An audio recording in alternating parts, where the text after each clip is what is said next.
Good morning বন্ধুরা, সকলে কেমন আছো? আশা করি সবাই ভালো আছো। তো আজকে যেহেতু রাধা অষ্টমী, তো আমি এখানে ভোগ নিতে চলে এসেছি মহেন্দ্রগঞ্জ বাজারে। তো এখানে অনেক ময়ূরের পালক নিয়েছি।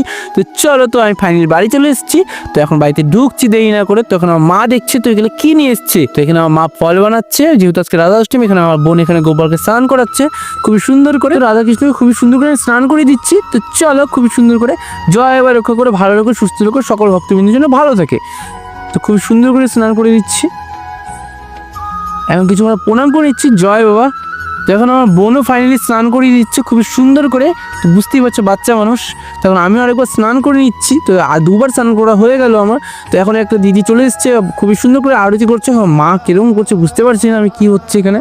তো এখানে দেখছি যে আরো গোপাল চলে এসছে আমাদের বাড়িতে, খুবই সুন্দর ব্যাপার বন্ধুরা। তো এখন খুবই সুন্দর কৃষ্ণ নাম হচ্ছে, তো সবাই শোনো।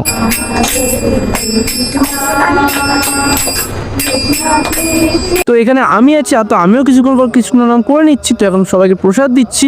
তো খুবই সুন্দর করে সবাইকে প্রসাদ বেড়ে বেড়ে দিচ্ছি, খুবই সুন্দর লাগছে। তো এই দিনটা মানে কি বলবো, খুবই সুন্দর লাগছে আমার।